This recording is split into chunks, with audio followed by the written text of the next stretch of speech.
Hello and welcome back to the channel. तो आज के इस वीडियो में कंपैरिजन करने वाले हैं the all new KTM RC 390 के 2022 मॉडल को और ओल्डर वर्जन को। तो वीडियो में करेंगे इन दोनों बाइक्स को comparison in terms of their price, features and क्या क्या प्राइस का डिफरेंस इन दोनों बाइक्स में मिलने वाला है। तो सभी चीजों की बातें इस वीडियो में करने वाले हैं। But before start to this video, अगर आप KTM का कोई भी प्रोडक्ट देखना चाहते हैं या फिर बाई करना चाहते हैं तो KTM हस्कोना नॉर्थ दिल्ली से कांटेक्ट कर सकते हैं। All the information about the showroom you will get in the description box. So don't take a long time, let's get started. तो अगर फ्रंट लुक से इन बाइक्स को कंपैरिजन करते हैं तो आपको काफी ज्यादा चेंजेस मिलने वाले हैं। आप इजीली डिफरेंशिएट कर पाओगे कि न्यू वर्जन कौन सा है और ओल्डर वर्जन कौन सा है। तो अगर क्लोजर लुक से बात करें तो RC 390 के न्यू मॉडल में आपको काफी बिग साइज की जो एक विंडशील्ड है वो मिल जाती है, जिससे विंड की जो प्रोटेक्शन है वो काफी ज्यादा अच्छी यहाँ पे मिलने वाली है। ओल्डर वर्जन को अगर कंपैरिजन करते हैं तो यहाँ पे आपको काफी कॉम्पैक्ट टाइप की जो विंडशील्ड है वो अवेलेबल होगी।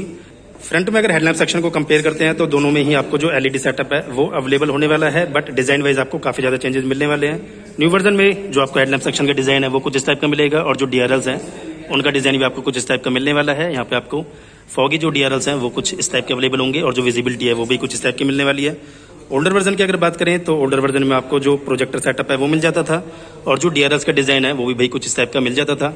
साइड मिरर्स की बात करें तो भाई दोनों में ही जो साइड मिरर्स हैं वो काफी ज्यादा स्पोर्टिव मिलते थे। बट अगर बात करें न्यू वर्जन की तो न्यू वर्जन में आपको जो साइड मिरर्स हैं उनकी रोटेशन आपको यहाँ से भी मिल जाती है और इस साइड से भी मिल जाती है। और ओल्डर वर्जन में जो साइड मिरर्स है वो आप यहीं से ही रोटेट कर पाओगे, ये पार्ट आपको फिक्स मिलने वाला है। नंबर प्लेट का जो ब्रैकेट है वो आपको यहाँ पे मिल जाता था ओल्डर वर्जन में, और न्यू वर्जन में जो नंबर प्लेट का ब्रैकेट है वो आपको यहाँ पे मिलने वाला है। फ्रंट में अगर टायर सेक्शन की बात करें तो 110/70 का जो फ्रंट में टायर सेक्शन है वो दोनों बाइक्स में ही अवेलेबल होगा। न्यू वर्जन में जो आपको फ्रंट में USD फोक्स हैं वो WP एपेक्स के मिल जाते हैं और 43 mm डाया के फ्रंट में आपको जो USD फोक्स हैं वो अवेलेबल होंगे।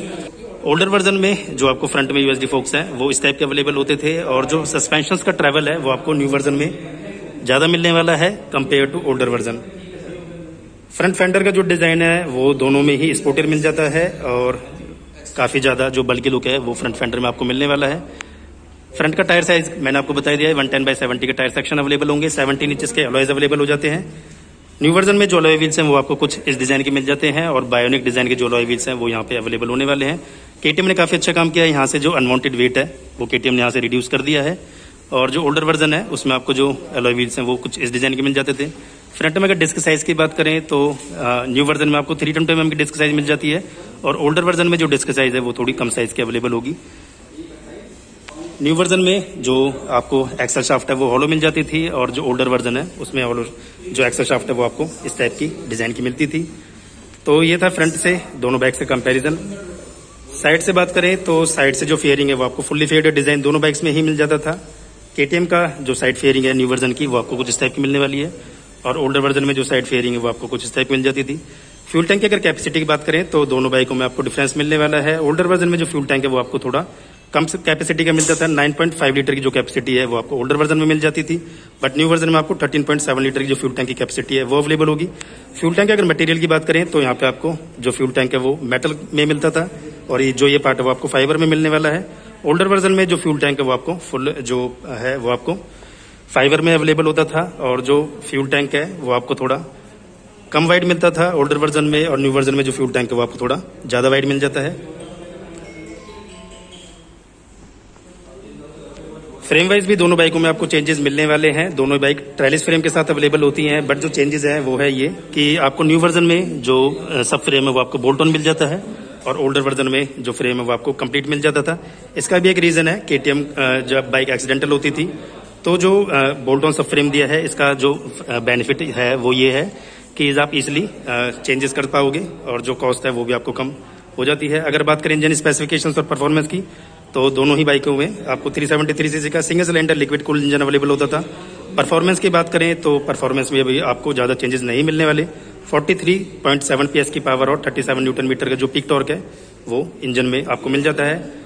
न्यू वर्जन में अगर बात करें फीचर्स की तो भी कुछ चेंजेस मिलने वाले हैं। इसमें आपको सुपर मोटो ABS तो दोनों में ही मिलता था, बट इसमें आपको ट्रैक्शन कंट्रोल और जो क्विक शिफ्टर है वो फीचर्स भी यहाँ पे अवेलेबल होने वाला है। अब अगर बात करें साइड के लुक से तो साइड के लुक में जैसा कि मैंने बताया आपको जो फुल्ली फेयर्ड डिजाइन है वो दोनों बाइक्स में ही अवेलेबल होता था। सीट की डिजाइन की बात करें तो सीट के डिजाइन में भी आपको चेंजेस मिलने वाले हैं।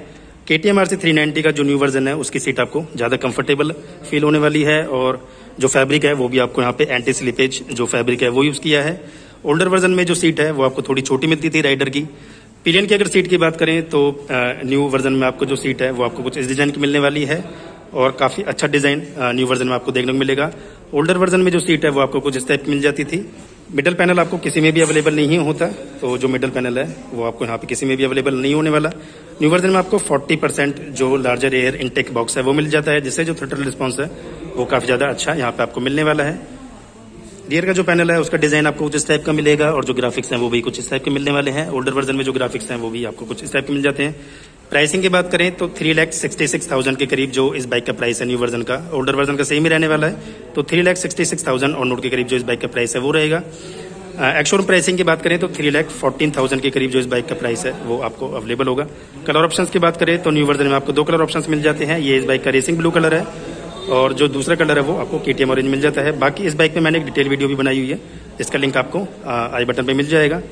एग्जॉस्ट नोट की बात करें तो न्यू वर्जन में जो एग्जॉस्ट नोट है उसका डिजाइन आपको कुछ इस टाइप का मिलेगा और काफी ज्यादा कॉम्पैक्ट टाइप का जो एग्जॉस्ट नोट है वो अवेलेबल होगा और यहाँ पे आपको जो KTM की मेंशनिंग है वो मिल जाती है। ओल्डर वर्जन में अगर एग्जॉस्ट नोट की बात करें तो एग्जॉस्ट नोट आपको कुछ इस डिजाइन का मिल जाता था, तो काफी ज्यादा जो चेंजेस हैं वो एग्जॉस्ट नोट में मिलने वाले हैं। रियर में अगर डिस्क साइज की बात करें तो रियर में जो डिस्क साइज है वो भी सेम ही अवेलेबल होगी। 230 mm की जो डिस्क साइज है वो रियर में अवेलेबल होने वाली है। रियर में अगर टायर सेक्शन की बात करें तो 150/60 का जो रियर में टायर सेक्शन है वो अवेलेबल होगा और 17 इंचेस के जो अलॉयज हैं वो रियर में अवेलेबल होने वाले हैं। रियर के अगर लुक से बात करें तो रियर के लुक में आपको जो रियर की लाइट है उसमें भी चेंजेस मिलने वाले हैं। न्यू वर्जन की जो लाइट है उसका डिजाइन आपको कुछ इस टाइप का मिलेगा और जो ओल्डर वर्जन की लाइट है उसका डिजाइन आपको कुछ इस टाइप का मिलने वाला है। दोनों ही बाइकों में आपको जो LED साइड विंकर्स हैं वो अवेलेबल होने वाले हैं। टायर अगर का जो डिजाइन है वो भी कुछ इस टाइप का मिलेगा और काफी वाइड जो टायर अगर हैं वो दोनों बाइकों में ही अवेलेबल होंगे। न्यू वर्जन में जो आपको ग्रैब होल्डर है वो स्प्लिट अवेलेबल होंगे और कुछ ऐसा डिजाइन आपको यहाँ पे मिलने वाला है। और ओल्डर वर्जन में आपको यहाँ पे कोई भी ग्रैब होल्डर देखने को नहीं मिलेगा। यहाँ पे आपको सिंगल पाइप जो ग्रैब होल्डर है वो यहाँ पे अवेलेबल हो जाता था। हैंडल बार और मीटर कंसोल की बात करें तो भाई दोनों ही बाइकों में आपको 2 क्लिप हैंडल बार अवेलेबल होगा। RC 390 का जो हैंडल बार है उसका डिजाइन कुछ इस टाइप का मिलेगा। और अगर बात करें मीटर कंसोल की तो काफी कॉम्पैक्ट टाइप का जो मीटर कंसोल है वो यहाँ पे अवेलेबल हो जाता है।